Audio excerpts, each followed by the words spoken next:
आपण भगवंताला एकतेने प्रणाम करू। भगवान बाबा हनुमान जी को प्रणाम। महान त्यागी बाबा जुमदेव जी को प्रणाम। परमात्मा एक। आज आमचं घाटावर गेलेलं जीवन बाबांनी ताटावर आणलेलं आहे। कारण की आमच्या घरामध्ये दारिद्र्य होती, भूतबाधा होता, व्यसनांनी कोणी पीडित होते। काही आमच्यावर आमच्या जीवनाची एक दशा निर्माण झाली आणि त्या दशेतून निघण्याकरिता आम्ही आणि आमचा परिवार आम्ही इकडे तिकडे भटकत राहिलो। पालत्या घागरीवर पाणी ओतल्यासारखं आमचं जीवन धुळीला लागलं। कारण की आमच्या जीवनामध्ये जे मानवाकडनं मिळते ते आम्हाला कधीही पुरलं नाही, पण भगवंताला जे मिळालं, भगवंताकडनं जे मिळालं ते आम्हाला कधीही सरलं नाही, ते सरणार पण नाही। कारण की जेव्हा आमच्या जीवनामध्ये त्या जगातले ठेकेदार समोर यायचे, त्यांनी जे सांगितलं तेच आम्ही करायचं, त्यांनी बोलावं आम्ही करावं। परंतु धोबी का बच्चा घर का न घाट का यासारखी आमची दशा झाली। पण महान त्यागी बाबा जुमदेवजीने आम्हाला दिशा दाखवून दिलेली आहे। एखाद्या उपंड्याची दशा पालट केलं त्याप्रमाणे आमचं जीवन होतं। परंतु महान त्यागी बाबा धन्य की त्यांनी आम्हाला जवळ केलं आणि मोठ्यातल्या मोठ्या दुःखातून आम्हाला बाबांनी आमची सोडवणूक केली। कारण की जेही दुःख आमच्यावर येत होते, लोक आम्हाला भयभीत करत होते। भामट्यांनी जाणत्यांनी आमचा करार सुद्धा केला होता। कराराचे दिवसही आम्हाला सांगितलं होतं। आमच्या घरामध्ये कुसरीप सुद्धा लागलेली होती। आम्ही शिजवून ठेवलेलं अन्न सुद्धा गायब होत होतं। एवढं मोठं दुःख आमच्या घरामध्ये कुठून आलं ते आम्हालाही कळलं नाही। पण आज आम्हाला कळतंय की आम्ही कर्मभोगी होतो, आमचे कर्म कुठेतरी चुकले म्हणून आमच्यावर ते दुःख आलं।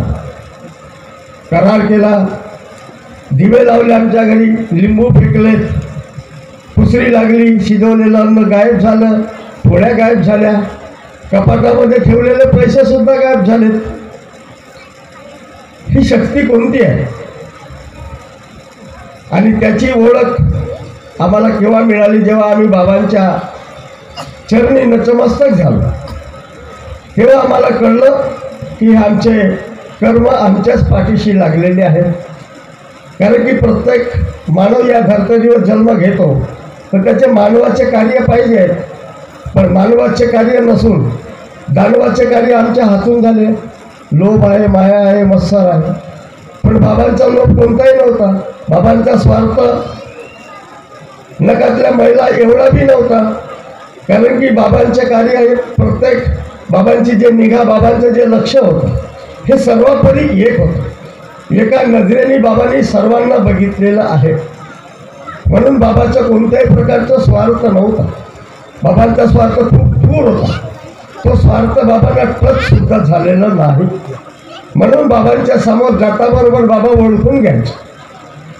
बाबांनी आम्हाला भिरकावलं नाही, बाबांनी उलट आम्हाला जवळ केलं। बाकीच्या लोकांनी तर आम्हाला भिरकावलं, इथे बसू नको, तिथे बसू नको, इथून उठून जा, हे असे आमची पिढवणूक झाली। परंतु महान त्यागी बाबा जुमदेवजींनी बाबांच्या शब्दावर मोठ्यातलं मोठं असाध्य रोगाचं दुःख नाहीसं झालं। मानव धर्माचे कार्य आम्हाला समजावून दिले। बाबांनी भवनाचं निर्माण केलं, आश्रमाचं निर्माण केलं, संस्थेचं निर्माण केलं, मार्गदर्शकांना उपमा दिली। प्रत्येक गावामध्ये, परिसरामध्ये हा भगवंत शब्दावर उभा केलेला आहे आणि बाबांच्या कार्याप्रमाणे आम्हाला ते कार्य बाबांनी समजून दिलं। त्यातही आम्ही परिपूर्ण नाही आहोत, त्यातही आम्ही काहीतरी लबाडगिरी करतो आहे। नियमावलीमध्ये सर्व दिलेलं आहे। कोणत्याही प्रकारचं नियमाच्या व्यतिरिक्त आपलं हातचं लावून मार्गदर्शन करू नये. कारण की आपण स्वतः अगर जागलो असेल तर सेवकांना जागवण्याचं कार्य त्या नियमावलीप्रमाणे आपल्याला करायचं. पण आमची नियमावली दूर राहते आणि भलतेच काही नियम आम्ही हातचे लावतो. मी सांगतो तसं कर. बाबांनी असं कधीही केलेलं नाही. एका नजरेनं सर्वांना बघितलेलं आहे. जेव्हा एखाद्या व्यक्तीवर परिवारामध्ये आजार आला, दुःख आलं, आम्ही भगवंताला समोर ठेवतो आणि दवाखान्यामध्ये जातो. काही मार्गदर्शक आणि काही मार्गदर्शक नियमाच्या व्यतिरिक्त आपल्या स्वार्थाकरिता, आपला मोठेपणा दाखवण्याकरिता काही आगळे वेगळे कार्य करतात, लोकांची फसवणूक करतात. आणि कारण की जेव्हा आपण डॉक्टराकडे जातो, आपण त्यांना दुःख सांगतो, पोट दुखणे आहे, जे बी काही आहे ते सांगतो आपण, आणि डॉक्टर आपल्यावर क्रिया करत. डॉक्टर जेव्हा आमच्या शरीराची जेव्हा तपासणी करत आहे तेव्हा त्याच्याजवळ एक काय म्हणतात त्याला टेटास्कोप असते, त्यांनी आमची पूर्ण तपासणी करतो आहे. कारण की ते शिकलेले आहे, त्याप्रमाणे त्यांची क्रिया असते. आज या मार्गातले मार्गदर्शकही सेवकाची तपासणी करतात, सेवकीनबाईची तपासणी करतात. बाबांकडे हा दुःखी परिवार गेला तर बाबांनी त्या सेवकाला किंवा सेवकीनबाईच्या अंगाला हातसुद्धा लावलेला नाही आहे. भामट्यांनी, तांत्रिक मांत्रिकांनी गालावर थापडा मारला नाही, तशी पिळवणी केली. पण बाबांच्या समोर जेव्हा आम्ही गेलो तर बाबांचं फक्त आमच्यावर लक्ष पडलं. बाबांनी टचसुद्धा केलं नाही. आणि आज आम्ही स्वतःच्या स्वार्थाकरिता काही मार्गदर्शक, कारण की नियमावलीमध्ये लिहिलेलं आहे, साध्या कार्यावाल्यांच्या परिवारामध्ये मार्गदर्शकांनी एकट्याने जाऊ नये आणि आपला स्वार्थ साधण्याकरिता वेगळ्या पद्धतीचं त्यांना कलाटणी देऊन त्यांना विश्वासात घेणे आणि ते स्वार्थबाजी आपलं साध्य करणे हे नियमाच्या व्यतिरिक्त नियमामध्ये लिहिलेलं आहे. तरी पण आम्ही आमची हुशारकी साबित करतो. एखाद्या शेवटींवरील मार्गदर्शकावर विश्वास ठेवतो, शेवट विश्वास ठेवतो की प्रत्येक गोष्ट लपवायची नाही. कोणती चूक झाली किंवा काही झालं तर ती सेवकीन किंवा सेवक त्या मार्गदर्शकाला स्पष्ट सांगतो, लपवत नाही, तोही नाही येणार. परंतु त्याचा फायदा आम्ही घेतो.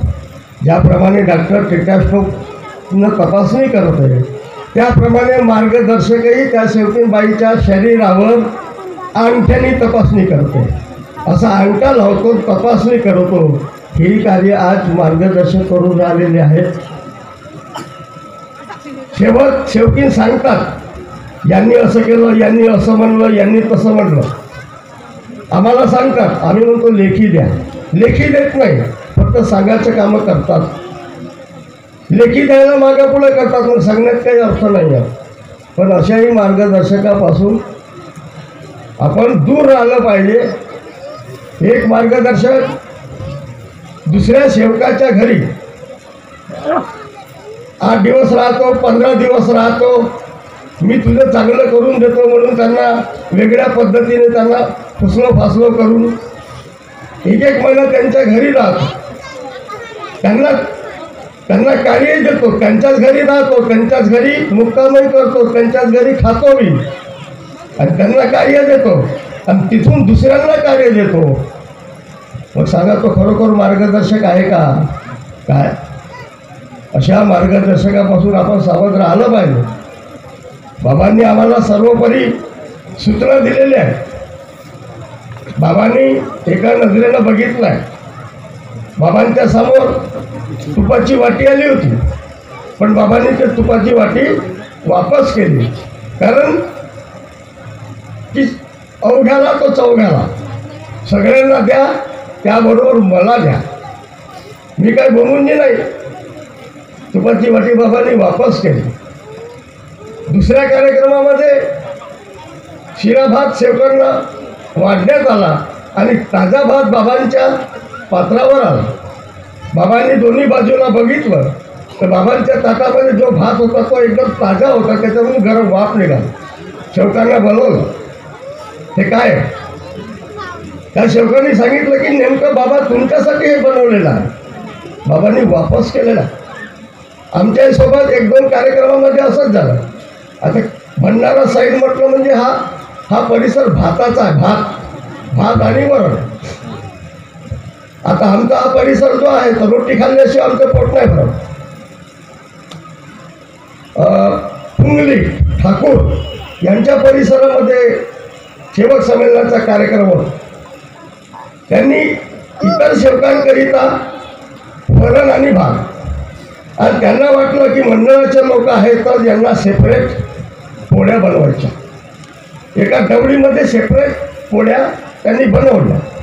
आता प्रत्येक कार्यक्रमामध्ये आम्ही लक्ष करतो, जेव्हा कार्यक्रम होते आणि जेवणाची व्यवस्था होते तर प्रत्येक जे पब्लिक जे आहे त्यांच्या ताटाकडे आम्ही लक्ष करतो की यांच्या ताटामध्ये काय आहे आणि नंतर मग आमच्या ताटामध्ये काय. आम्ही तिथं गेल्यानंतर एका दवडीमध्ये पोळ्या होत्या आणि बाकीचे सेवक होते त्यांच्या पात्रामध्ये फक्त वरण आणि भात होतं. आमच्या ताटावर पोळ्या आल्याबरोबर आमचं लक्ष गेलं. आम्ही एकमेकांमध्ये कुजबूज करायला लागलो की साईडला पोळी नाही आहे, नेमकं आपल्यासाठी पोळी केली. आम्ही त्या पोळ्या वापस केल्या. असं 1-2 ठिकाणी आमच्याही समोर तेच प्रकरण आलं. पण बाबांनी जे आम्हाला शिकवलं आहे त्याचे काटेकोरपणे आम्ही नियमाप्रमाणे आमची वागणूक पाहिजे आहे. कारण की आमच्यावर जेव्हा दुःख होतं कोणी जवळ आम्हाला केलं नाही, आम्हाला फिरकावलं, आज बाबांनी आम्हाला जवळ केलं.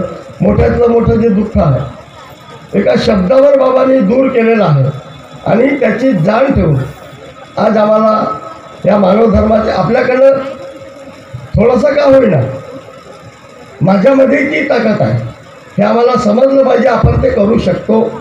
बाबाही मानव होते. बाबांनी एवढी सारी कृपा आम्हाला फुकटामध्ये वाटून दिली, परंतु आज फुकटामध्ये दिली असं आम्ही समजू नये. कारण की बाबांनी आम्हाला सत्य मर्यादा प्रेमाची भीक मागितली आहे. त्याचं आचरण अनुकरण आम्हाला आमच्या परिवारामध्ये करायचं आहे. काही घेतलं नाही बाबांनी, पण आजही आमच्या अंधश्रद्धेचे विचार आमच्यामधून आजही निघालेले नाही. दुःख दूर झालं, मुलाला नोकरी लागली, मुलगा झाला, मुलगी झाली, त्या ठिकाणी त्या बाईला तेवढं काही समजतच नाही तर ते आजी तर मार्गात नाही, ते आजीच नवस करते. पोराने सांगते, अरे म्हणते मी तुझ्या पोरासाठी नवस केला. म्हणते कुठं? मौदा आश्रममध्ये. म्हणजे बाई इथून तयारी. मार्गातला जो व्यक्ती आहे त्याला काहीच नाही माहीत आणि ते आजी त्याला आठवण करून देते, तुझ्या पोरासाठी मी नवस केला म्हणतो. आणि तो पोरगा त्या आजीने चाय 1 कपसुद्धा चाय पाजत नाही, ते बाजूला राहते. म्हणजे इथून तयारी आहे.